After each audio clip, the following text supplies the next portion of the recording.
തിരുവചനം തിരുവചനം.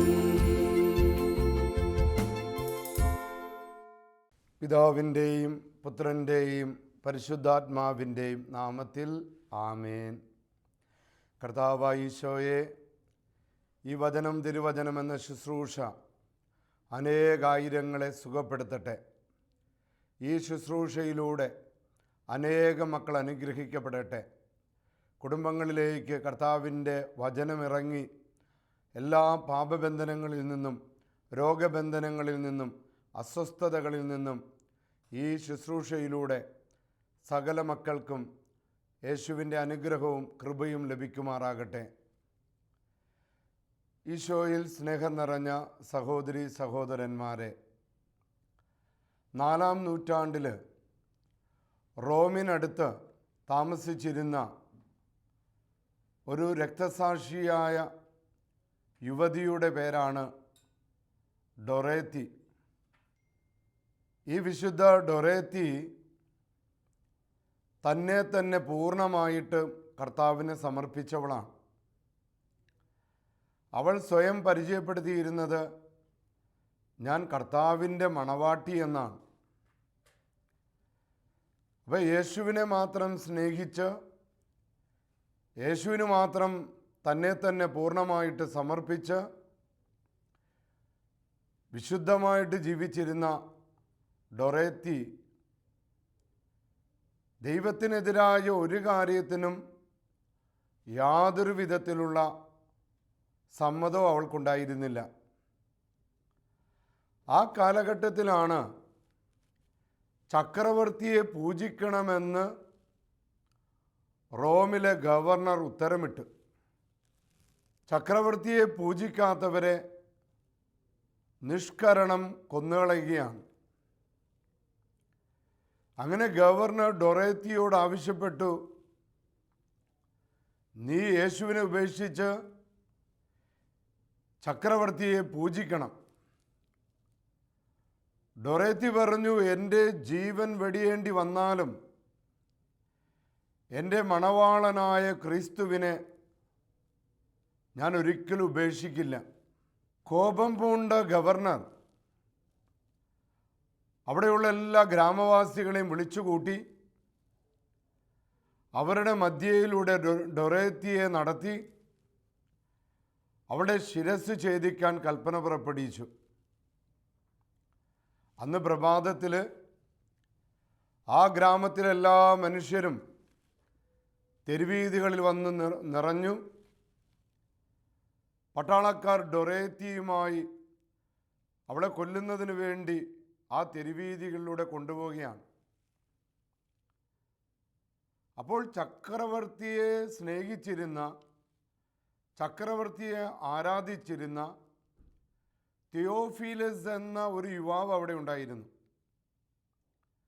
തിയോഫിലസ് വിശുദ്ധ ഡൊറേത്തിയെ അപമാനിക്കുന്നതിന് വേണ്ടി ഇപ്രകാരം വിളിച്ചു പറഞ്ഞു,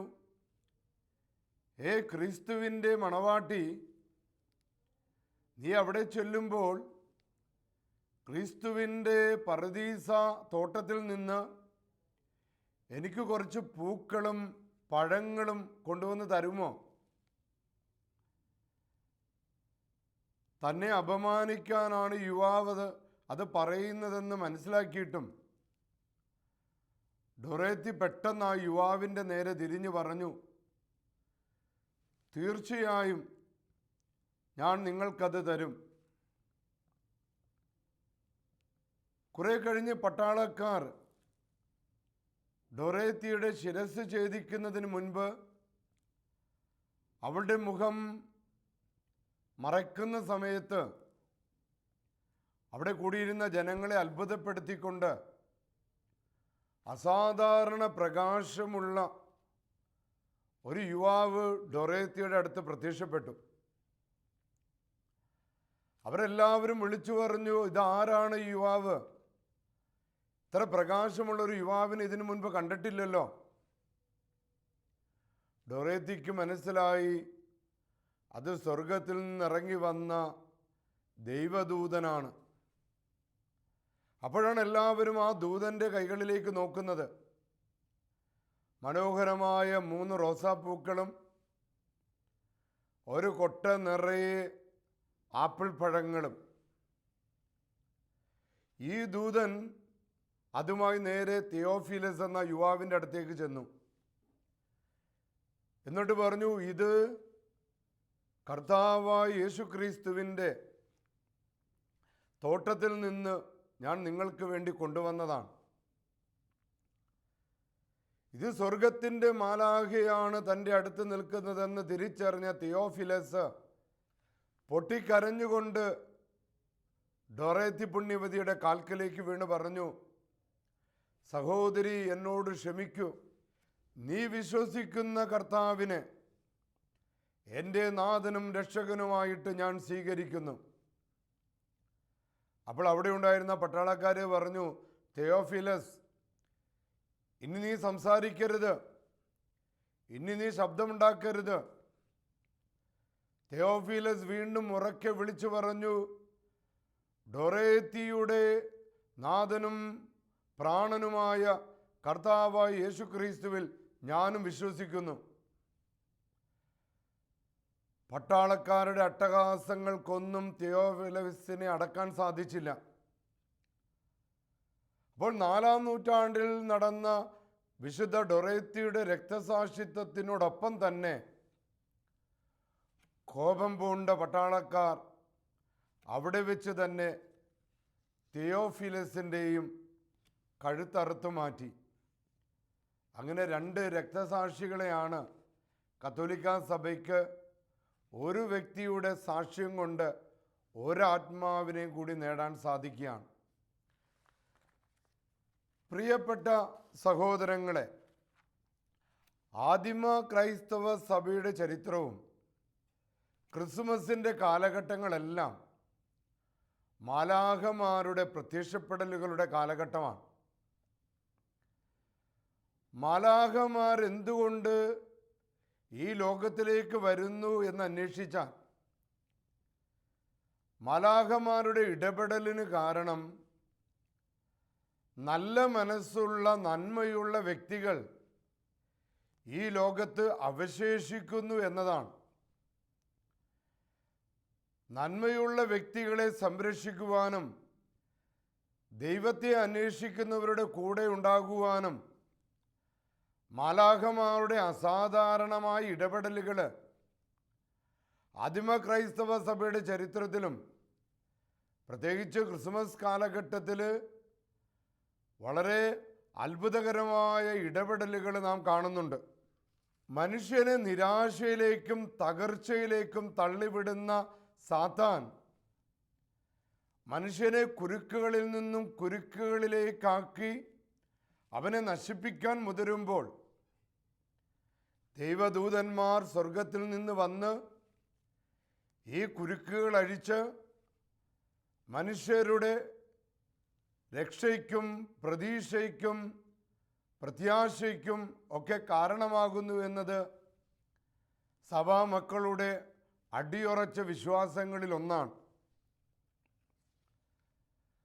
പല സന്ദർഭങ്ങളിലും മാലാഖമാർ വിശുദ്ധന്മാരുടെ ജീവിതത്തിൽ ഇടപെടുന്നതായി നാം കാണുന്നുണ്ട്.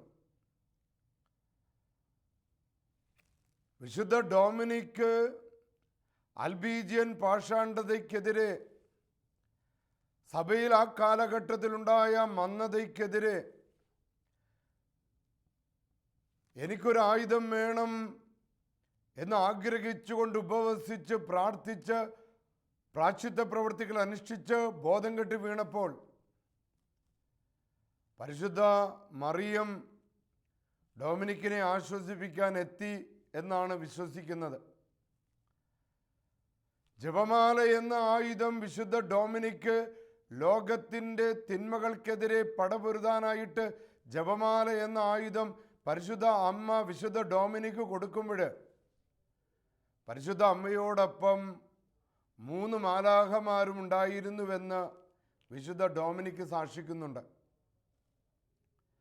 1917 ഫാത്തിമയിൽ പരിശുദ്ധ അമ്മ ലൂസിയ, ജസീന്ത, ഫ്രാഞ്ചെസ്കോ എന്നീ കുട്ടികൾക്ക് പ്രത്യക്ഷപ്പെടുന്നതിന് 1 വർഷം മുൻപ് അവരെ ഒരുക്കുന്നതിന് വേണ്ടി സ്വർഗത്തിൽ നിന്ന് പോർച്ചുഗലിൻ്റെ സമാധാന ദൂതൻ എന്ന പേരിൽ ഒരു മാലാഖ അവിടെ ആശ്വാസം കൊടുക്കുവാൻ, ആ കുഞ്ഞുങ്ങളെ ഒരുക്കുന്നതിന് അവിടെ സന്നിഹിതനാണെന്ന് സിസ്റ്റർ ലൂസി നമ്മളോട് പറഞ്ഞു തന്നു. 1200 കാലഘട്ടത്തിൽ ജീവിച്ചിരുന്ന വിശുദ്ധ സിൽവസ്റ്റർ ഫബ്രിയാനോ എന്ന സ്ഥലത്ത് മധ്യ ഇറ്റലിയിൽ ഫബ്രിയാനോ കുന്നിൻ മുകളിൽ ദൈവത്തെ ധ്യാനിച്ച് പ്രാർത്ഥിച്ചു കൊണ്ടിരുന്നപ്പോൾ ആ കൊടും വനത്തിൽ സിൽവസ്റ്ററിനെ തിന്നുവാൻ ചെന്നായ്ക്കൾ പാഞ്ഞെടുത്തപ്പോൾ പരിശുദ്ധ മറിയം പരിശുദ്ധ കുർബാനയുമായി സിൽവസ്റ്ററിൻ്റെ അടുത്തേക്ക് വരുന്നത് വരെ സിൽവസ്റ്ററിന് സംരക്ഷണം കൊടുത്തതും കാവൽ ദൂതന്മാരാണെന്ന് സിൽവസ്റ്ററിൻ്റെ ചരിത്രവും നമ്മെ പഠിപ്പിക്കുന്നുണ്ട്. സങ്കീർത്തനം 91:11 നാം ഇപ്രകാരം വായിക്കുന്നുണ്ട്: നിന്റെ വഴികളിൽ നിന്നെ കാത്തുപാലിക്കാൻ അവിടുന്ന് തൻ്റെ ദൂതന്മാരോട് കൽപ്പിക്കും. നിന്റെ പാദം കല്ലിൽ തട്ടാതിരിക്കാൻ അവർ നിന്നെ ഉള്ളംകൈയിൽ കാത്തുകൊള്ളും. അപ്പോൾ സ്വർഗീയ ദൂതന്മാര്, മാലാഖമാര് ദൈവജനത്തിൻ്റെ രക്ഷയ്ക്ക് വേണ്ടി ദൈവത്തിൻ്റെ ദൂതന്മാരായി, ദൈവത്തിൻ്റെ അടയാളമായി, ദൈവത്തിൻ്റെ ആശ്വാസമായി ലോകത്തിലേക്ക് കടന്നു വരികയാണ്. ദാനിയേൽ പ്രവാചകന്റെ പുസ്തകത്തിൽ സാത്താനും അവൻ്റെ സൈന്യത്തിനുമെതിരെ വിശുദ്ധ മിഖായേലിൻ്റെ നേതൃത്വത്തിൽ സ്വർഗീയ ദൂതന്മാർ ഇടിമിന്നലിൻ്റെ കളറുള്ള വാളുമായി പൈശാചിക ശക്തികൾക്കെതിരെ യുദ്ധം ചെയ്യുന്നത് ദാനിയേലിൻ്റെ പുസ്തകത്തിൽ നാം വായിക്കുന്നുണ്ട്. തോബിത്തിൻ്റെ പുസ്തകത്തിൽ 12-ാം അധ്യായത്തിൽ തോബിത്തിൻ്റെയും സാറായുടെയും രക്ഷയ്ക്കായി റഫായേൽ മാലാഖ വരുന്നതും നാം വായിക്കുന്നുണ്ട്. റഫായേൽ മാലാഖ തന്നെ പരിചയപ്പെടുത്തുന്നുണ്ട്: തോബിത്ത്, നിന്നെയും നിന്റെ മരുമകൾ സാറായെയും രക്ഷിക്കാൻ ദൈവം അയച്ചതാണെന്നെ. എൻ്റെ പേര് റഫായേൽ എന്നാണ്. അപ്പോൾ മാരകമായ രോഗം പിടിപെടാതിരിക്കാൻ, മാരകമായ അസ്വസ്ഥതകളിൽ നിന്ന് അവരുടെ ജീവൻ രക്ഷിക്കാൻ റഫേൽ മാലാഖ തോബിത്തിനും സാറയ്ക്ക് സംരക്ഷണം കൊടുക്കുന്നു. എന്നാൽ മനുഷ്യരക്ഷയുടെ ചരിത്രത്തിൽ, ദൈവത്തിൻ്റെ ഇടപെടലുകളുടെ ചരിത്രത്തിൽ ഏറ്റവും വലിയ സംഭവം ഗബ്രിയേൽ മാലാഖയുടെ ഇടപെടലുകളാണ്. ഗബ്രിയേൽ മാലാഖ ഭൂമിയിലേക്ക് പറന്നെത്തുന്നതാണ് രക്ഷാകര ചരിത്രത്തിലെ ഏറ്റവും വലിയ സംഭവം. ഗബ്രിയേൽ മാലാഖയുടെ പ്രത്യക്ഷപ്പെടൽ ഒട്ടും പ്രതീക്ഷിക്കാത്ത സ്ഥലത്ത്, ഒട്ടും പ്രതീക്ഷിക്കാത്ത വ്യക്തികളുടെ അടുത്തേക്ക്, ഒട്ടും പ്രതീക്ഷിക്കാത്ത സമയത്ത് ഗബ്രിയേൽ മാലാഖ മനുഷ്യ ചരിത്രത്തിൽ ഇടപെടുന്നു. സ്വർഗത്തിൻ്റെ അംബാസിഡറായി നസ്രത്തിലെ പാവപ്പെട്ട ഗ്രാമമായ നസ്രത്തിലെ പാവപ്പെട്ട യുവതിയായ മറിയത്തിനടുത്തേക്ക് ഗബ്രിയേൽ മാലാഖ പറന്നെത്തുന്നു. മരപ്പണിക്കാരനായ വിശുദ്ധ ഔസേപ്പ്, ദാവീദിൻ്റെ വംശത്തിൽ പിറന്ന വിശുദ്ധ ഔസേപ്പിൻ്റെ അടുത്തേക്ക് ഗബ്രിയേൽ മാലാഖ എത്തുന്നു. വൃദ്ധനായ സക്കറിയായുടെ അടുത്തേക്ക് വരുന്നു. പാവപ്പെട്ട ആട്ടിടയന്മാരുടെ അടുത്തേക്ക് ഗബ്രിയേൽ മാലാഖ വരുന്നു. ജ്ഞാനികളുടെ അടുത്തേക്ക് ഗബ്രിയേൽ മാലാഖ വരുന്നു.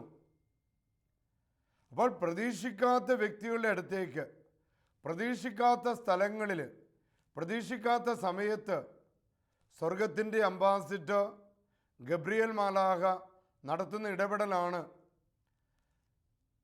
രക്ഷാകര ചരിത്രത്തിലെ ഏറ്റവും വലിയ ഇടപെടലായിട്ട് നമുക്ക് കാണാൻ സാധിക്കുന്നത്. ഗബ്രിയേൽ എന്ന വാക്കിന് ഹീബ്രുവിൽ 3 അർത്ഥങ്ങളാണുള്ളത്. ഒന്ന്, ദൈവത്തിൻ്റെ വീരൻ, ദൈവത്തിൻ്റെ ശക്തി, ദൈവം വലിയവനാണ്. ദൈവത്തിൻ്റെ വീരനായ ഗബ്രിയേൽ മാലാഖ ലോകത്തിന് സമാധാനവും കൃപയും ഐശ്വര്യവും സമ്പൽ സമൃദ്ധിയും വാഗ്ദാനം ചെയ്തുകൊണ്ടാണ് ഈ ലോകത്തിലേക്ക് വരുന്നത്.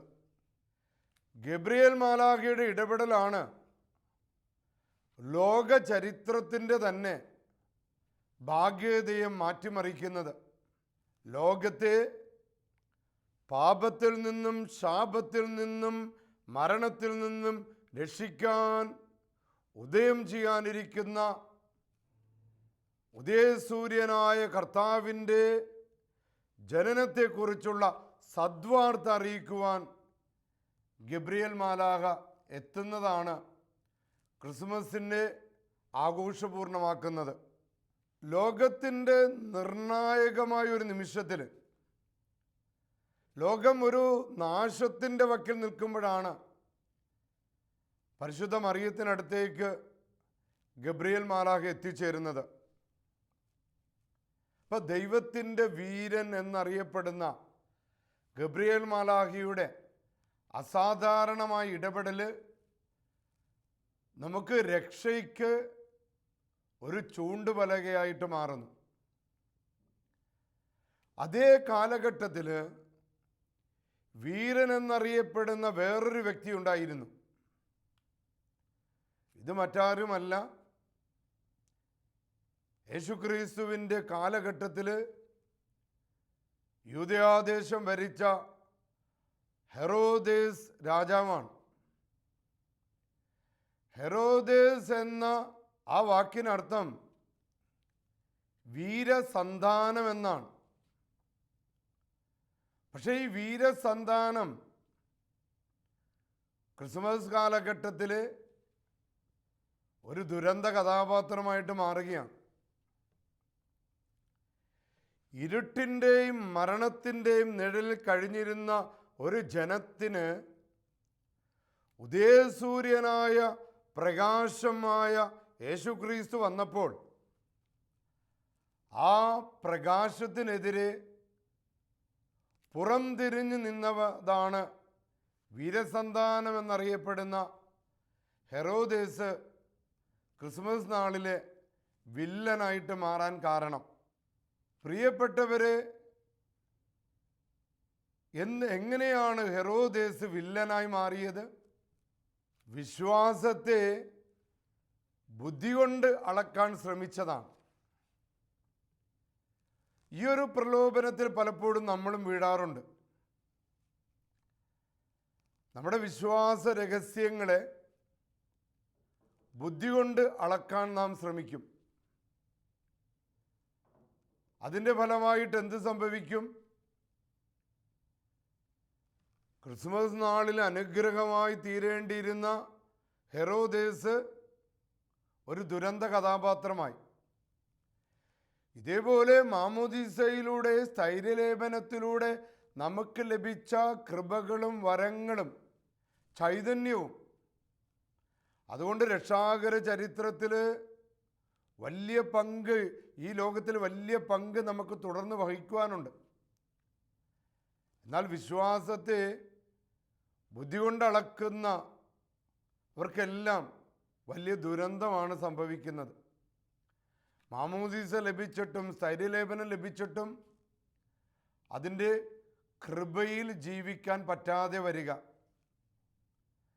പരിശുദ്ധ മറിയം നമ്മെ പഠിപ്പിക്കുന്നത് ദൈവിക വെളിപാടുകൾ, ദൈവിക രഹസ്യങ്ങൾ, മാലാഖയുടെ ഇടപെടലുകൾ എത്ര മനോഹരമായിട്ടാണ് മറിയം തൻ്റെ ജീവിതത്തിലേക്ക് സ്വീകരിച്ചത്. ആമേൻ എന്ന് പറഞ്ഞുകൊണ്ട് പരിശുദ്ധ അമ്മ അത് തൻ്റെ ജീവിതത്തിലേക്ക് സ്വീകരിച്ചപ്പോൾ ആ പാവപ്പെട്ട കന്യകയായ മറിയം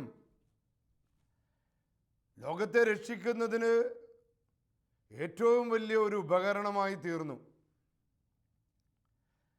പ്രിയപ്പെട്ട സഹോദരങ്ങളെ, നാം ഓരോരുത്തരും വിളിക്കപ്പെട്ടിരിക്കുന്നത് സ്വർഗത്തിൻ്റെ ഉപകരണങ്ങളായി മാറാനാണ്, സ്വർഗത്തിൻ്റെ അടയാളങ്ങളായി മാറാനാണ്, ഈ ലോകത്തിൻ്റെ കാവൽ ദൂതന്മാരാകാനാണ്.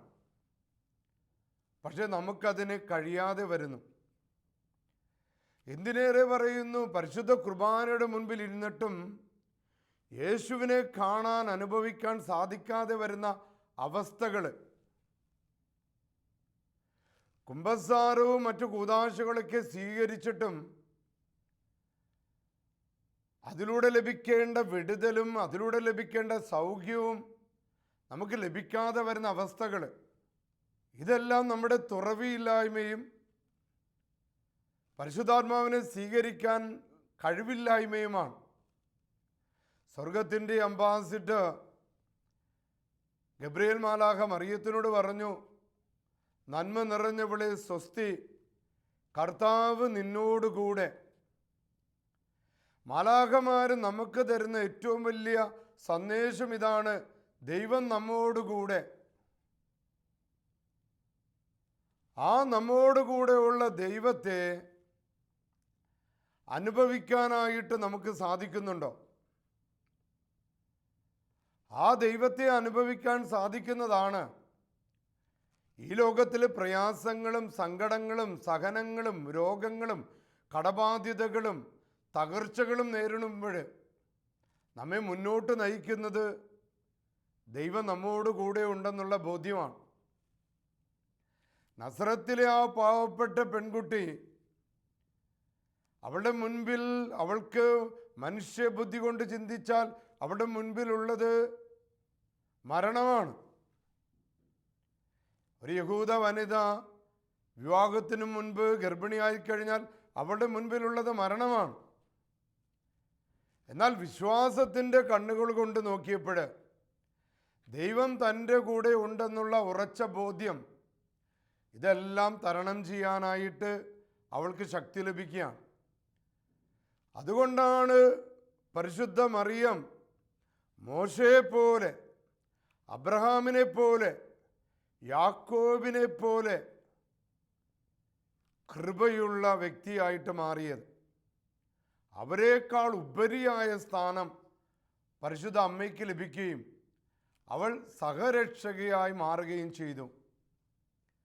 പ്രിയപ്പെട്ട സഹോദരങ്ങളെ, നാം എല്ലാവരും വിളിക്കപ്പെട്ടിരിക്കുന്നത് വിശുദ്ധിയിലേക്കാണ്. വിശുദ്ധിയിലേക്കുള്ള വിളിയിൽ നമ്മുടെ വഴികാട്ടികളാണ് നമ്മുടെ കാവൽ ദൂതന്മാർ, മാലാഖമാർ. അവരുടെ ഇടപെടലുകളെല്ലാം ഈ ലോകത്ത് ഇപ്പോഴും നന്മയുണ്ട് എന്നതിൻ്റെ തെളിവാണ്. ആയതിനാൽ പ്രിയപ്പെട്ട മക്കളെ, പരിശുദ്ധാത്മാവിൻ്റെ ഇടപെടലാണ് ദൈവദൂതന്മാർ നമുക്ക് സംരക്ഷണം ഒരുക്കുന്നത്. അപ്പം ദൈവദൂതന്മാരുടെ സംരക്ഷണം ലഭിക്കാൻ നമുക്ക് പ്രാർത്ഥിക്കാം. വിശുദ്ധ ഗബ്രിയേൽ നൽകിയ സദ്വാർത്ത പരിശുദ്ധ അമ്മ സ്വീകരിച്ചതുപോലെ ഈ കാലഘട്ടത്തിൽ ദൈവം തരുന്ന ജ്ഞാനത്തിൽ, ദൈവം തരുന്ന കൃപയിൽ നമുക്ക് വളരാം. നമുക്ക് പ്രാർത്ഥിക്കാം. ഈശോയെ, ഞങ്ങൾ പാപികളും ബലഹീനരുമാണ്. മാമോദീസയിലൂടെ, സ്ഥൈര്യലേപനത്തിലൂടെ ഞങ്ങൾക്ക് ലഭിച്ച കൃപയിലും വരത്തിലും വളരാൻ ഞങ്ങൾക്ക് സാധിക്കാറില്ല. അങ്ങയുടെ ആത്മാവിനെ ഞങ്ങൾക്ക് അയച്ചു തരണമേ.